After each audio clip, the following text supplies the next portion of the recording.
Hello, everyone. A warm welcome to all of us here on our Tuesday at noon Women Together session, Women Together Connect. My name is Antoinette, and I am our host for today. And we have a wonderful special guest who is here with us. And so a warm welcome to all of you who may have been here many times before. I see many familiar faces. And a warm welcome to all who may just be joining us for the first time. It's wonderful to be together and to really connect with each other. It's good to see faces who I haven't seen in a while who are back with us. Wonderful. And just really, a delight to host this community and to bring us together. I've been thinking a lot about us, but about the fact that it's been 3 years that we've been we're just coming up on 3 years since we have been doing these kind of regular connect sessions pretty much weekly, and how much we've held together and what we've become as a community, and how much more is possible for us as well. So grounded in the fact that we have been building this community and this muscle together of bringing ourselves here, of reconnecting to ourselves and reconnecting to each other, and at such an important time and moment in herstory, let's say. So what I'd like to invite us to do is, first I'll just read a little bit out from the chat. I see many of us have been saying hello here in the Zoom chat and in the in the YouTube comments as well.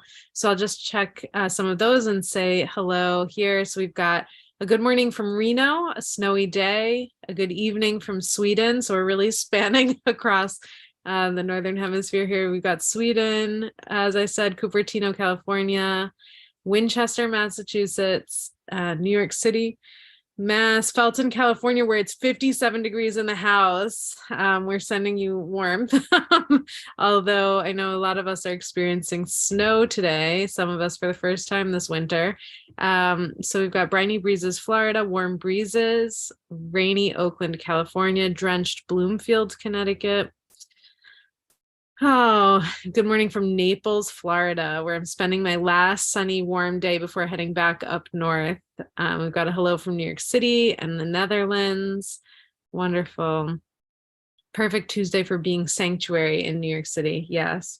We've got a hello from overcast Toronto, Long Island, Ohio, Germany, Florida, Baltimore, Minneapolis, Hamburg. Wonderful. So many of us coming in from across the globe, St. Pete Beach, Florida, and Boston. Wonderful. So it's just good to be together and to connect with each other. And how great is it that we have the capacity to do that? So to just invite us to land here, we'll do a tiny practice, which is just a moment of stillness.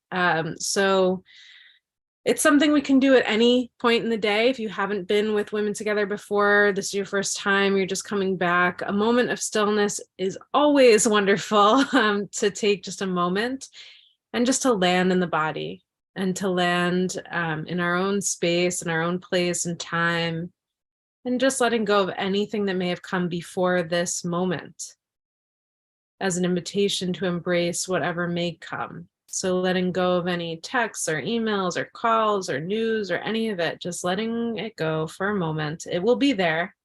It will all be there. And you can lower your gaze or close your eyes. Feeling the awareness or the attention move to the breath.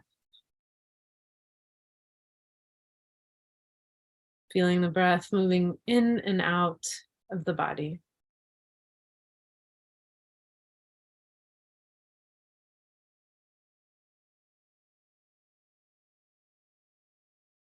And then shifting the awareness from the breath moving in and out to the breath moving up and down.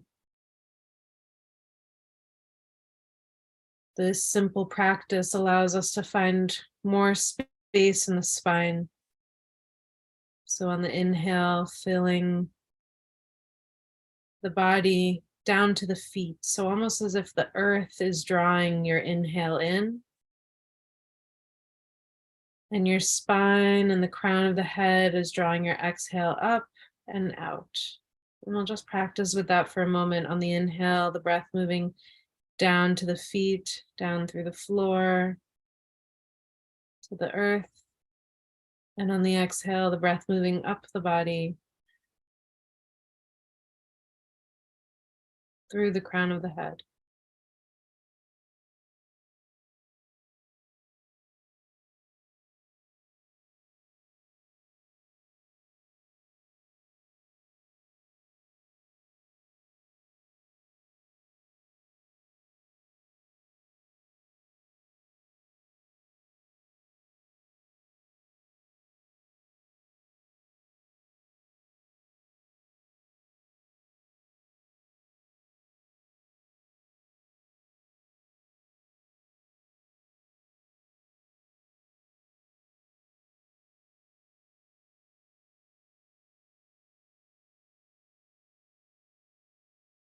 And as you feel this energy or awareness moving up and down the body, just connecting in with what brought me here today. What brought me here to connect in this Women Together space?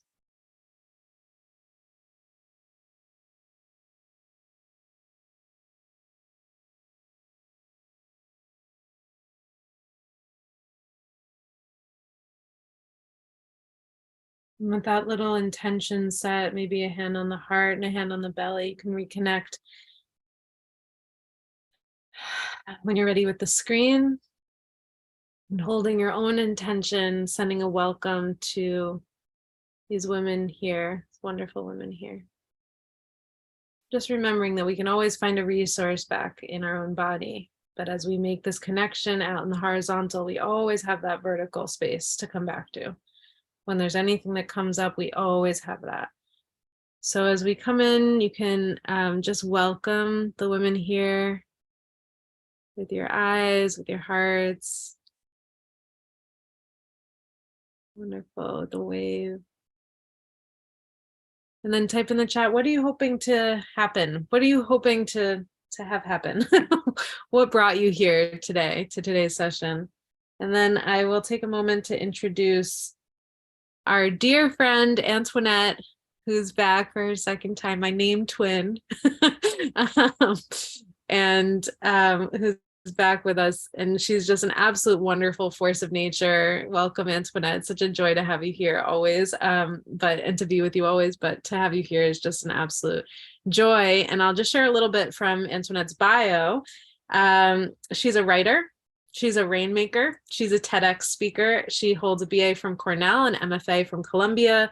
She's on the board of narrative medicine at CUNY School of Medicine. She's worked in the Poetry Foundation, Intima, with the Journal of Narrative Medicine, the Amistad Literary Arts Journal, and a literary grant from the Cafe Royal Cultural Foundation.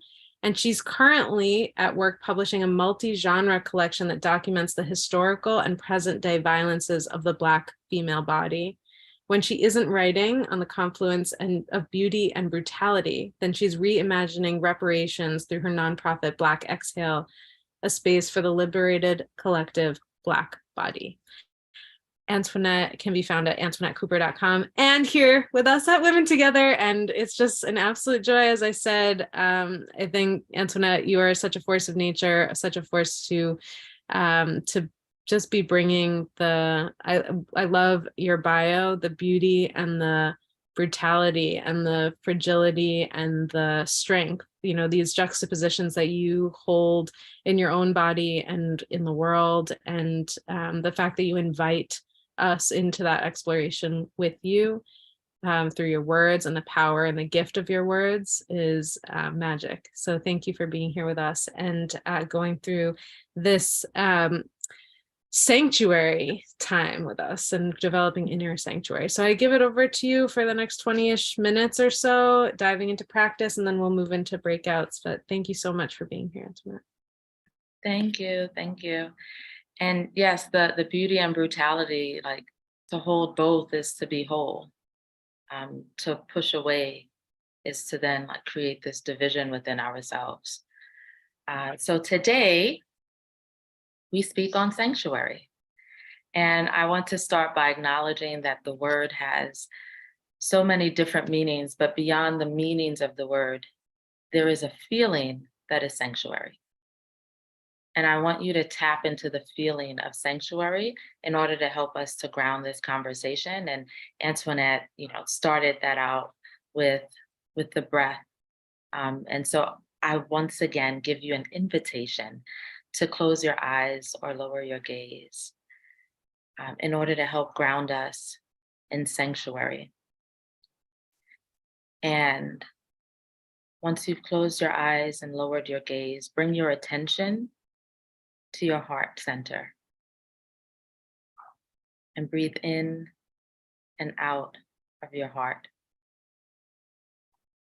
In the giving to your heart, the receiving, and the offering. And tap into a time when you felt safe or witnessed or connected.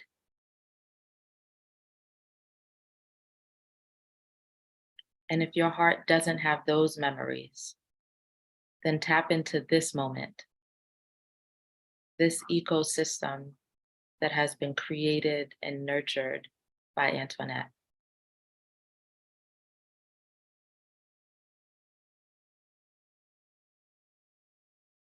Holding the memory or experience of sanctuary, then notice, how does that feel in your body? The memory of it. Be with that. Become familiar with that feeling. Become curious about it. Inhale to receive into that feeling in your body.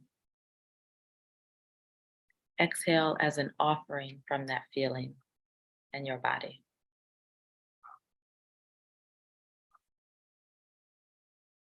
And now I invite you to open your eyes.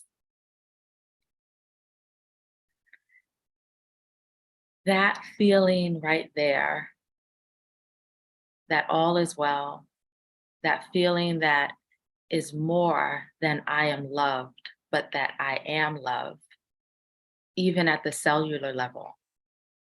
That feeling I had for the first time in 2020.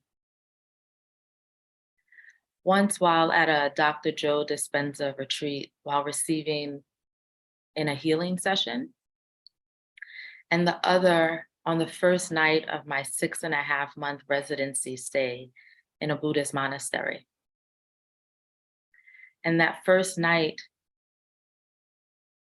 as the feeling flooded my body and my body came to know what sanctuary even felt like, I thought, every Black person should feel this. Like I started to notice what I had been missing, and I couldn't call for it in my lived experience because I didn't know what it actually even felt like. And that feeling is what shaped even my nonprofit organization, where projects are often grounded in the question of how do we create sanctuary for the Black body? And so I want to pause for a moment and mention, as an act of honor and reverence for the ancestors, and to acknowledge that today is the final day of our national intention and attention to what's called Black History Month. And tomorrow begins Women's History Month. I see these months as an opportunity to practice creating sanctuary for communities that historically have not had the experience of sanctuary in our societies. And so sanctuary opens up this ability for generosity and consciousness and transformation at the individual, cellular, and societal level. And so as a Black woman existing at the intersection of these identities, this is why I am obsessed with sanctuary. In fact, the more intersectionalities within me that I presence, then the greater my obsession with sanctuary. And my project work, when I speak of creating sanctuary for the Black body, the focus has been on creating sanctuary spaces, similar to the Buddhist monastery.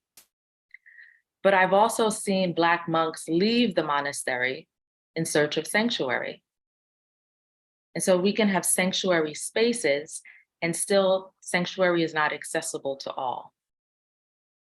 Which then led me to the question of how can we be the sanctuary? How can we carry sanctuary wherever we go? It's very possible to create sanctuary space to support us. However, if we are not being sanctuary, then it can oftentimes undermine our intention. In fact, when we create sanctuary spaces and we are not being sanctuary, then the wounds inflicted can cause more harm because there is a vulnerable way in which people show up to sanctuary spaces. So how do we be sanctuary? I saw someone put in the chat, yes, this deeply intentional practice. To begin this conversation, I want to introduce you to that there are layers, and what it will take to get to being sanctuary can't possibly be accomplished in 15 minutes, especially when we have a lifetime and lifetimes through our ancestors in an environment not in alignment with sanctuary, and an environment that informs us consciously, unconsciously, and subconsciously in ways that are the antithesis of sanctuary. But the short answer is, the sanctuary journey begins with the self. And yes, we can create amazing things in the world without ever going within. We can have fame, fortune, and friends all without going within. We can build impactful projects all without going within. Yes, our presence can be safe for some people or some causes, all without going within. Sanctuary, though, is a different commitment. Ask for a different depth, if you so choose, because we may consciously choose not to. But if you so choose, and if you have capacity and the spaciousness to choose, then you can take on a sanctuary journey. On the sanctuary journey, we practice being with the uncomfortable questions, like, who does not feel safe around me? Who experiences harm in my ecosystem? Who is not granted full beingness in my presence? And none of these questions are to be answered with shame or defensiveness, because those emotions encourage us to turn away. But instead, with gentle observation, with equanimity, start to notice even the shame. Start to notice the defensiveness. Start to notice, as you are doing this process, how do you feel in your body?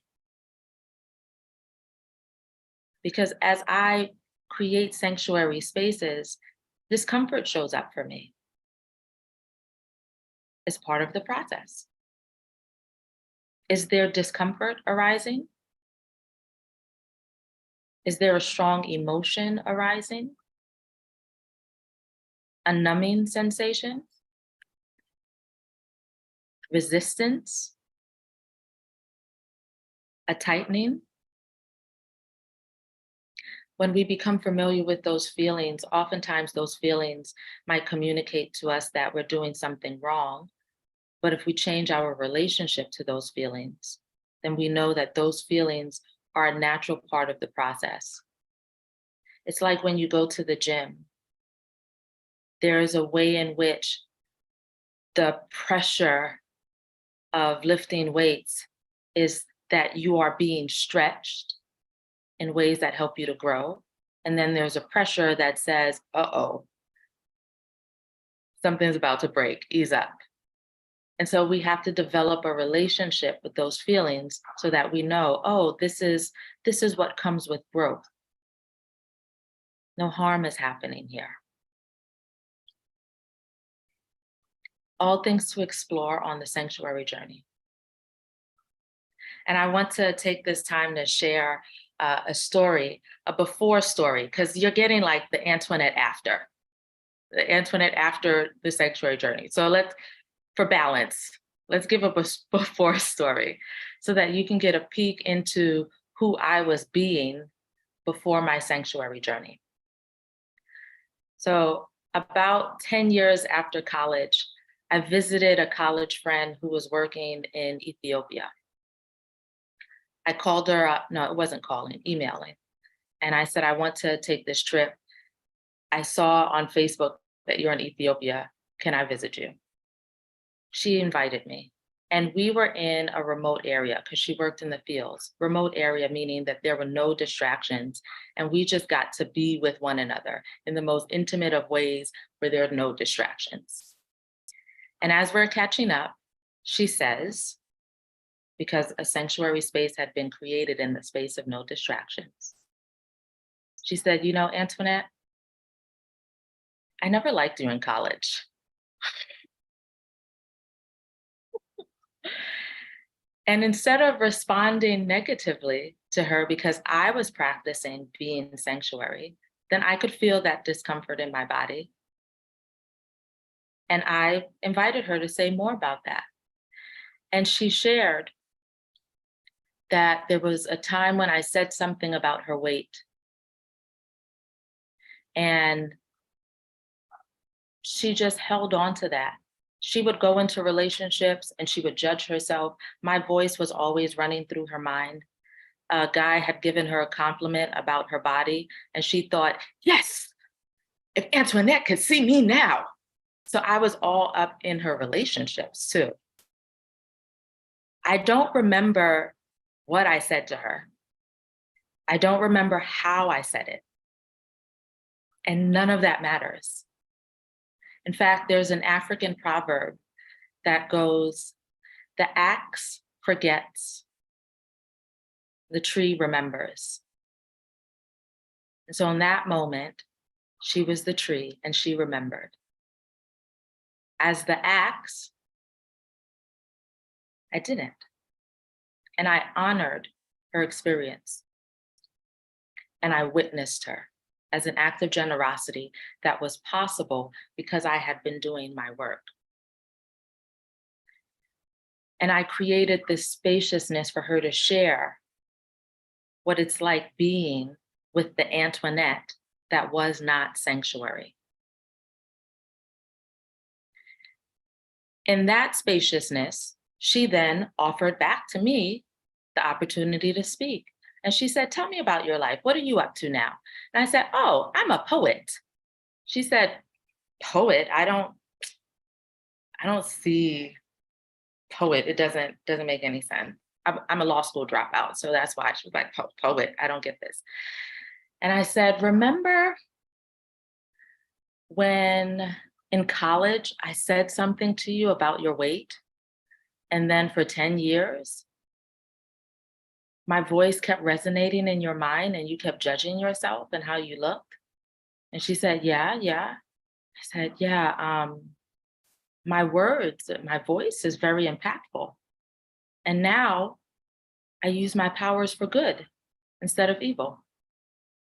And she said, oh, you're a poet. I get it now.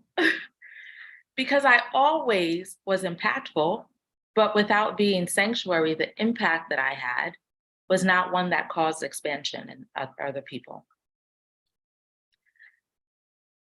That's the difference that can be made when we take on being sanctuary. And so before closing, I want to give some disclaimers. Being sanctuary does not mean being a doormat. Being sanctuary does not mean martyrdom, especially because in a historically exploited Black body, I know that me embodying and valuing being sanctuary will sometimes make others uncomfortable because that's not the narrative that we're born into.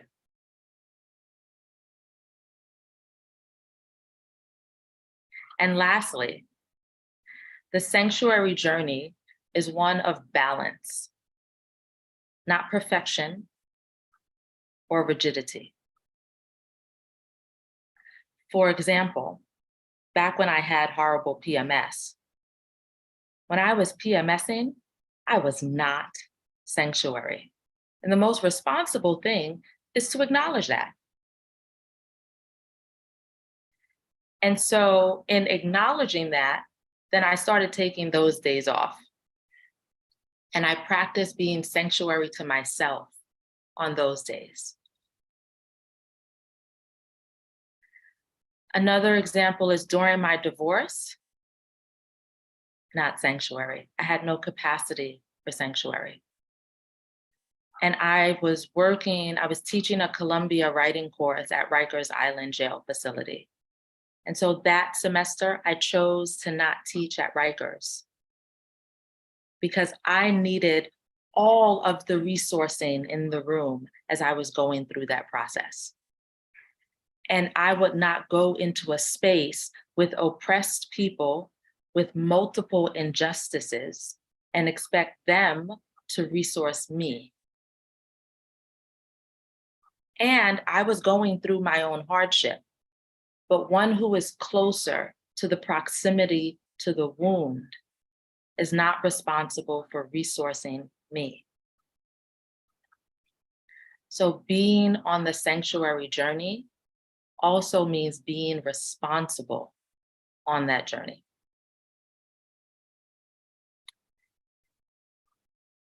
I do hope that everyone has received a beautiful introduction to what is possible with sanctuary and the expansion of sanctuary and the beingness of sanctuary. Thank you everyone for your presence and attention. And if you'd like to stay connected, social media, website,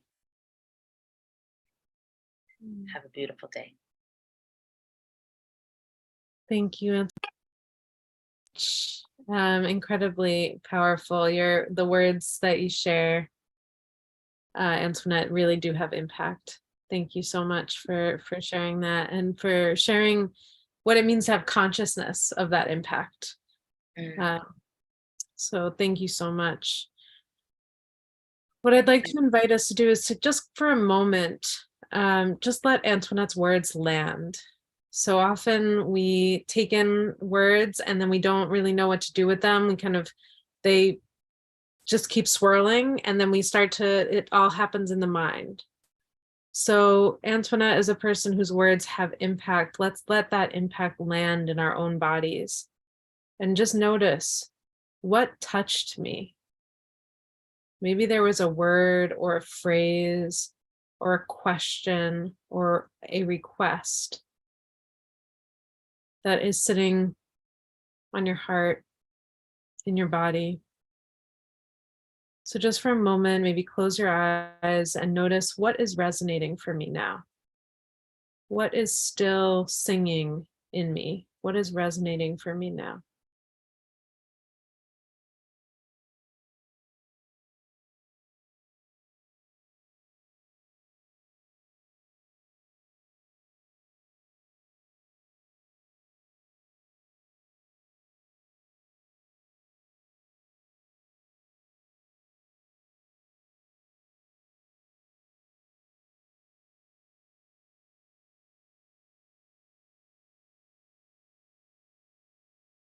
And as we go into breakout rooms where we get to connect with each other and practice this, we have an opportunity to just experience what would it mean for me to be sanctuary for myself, for others.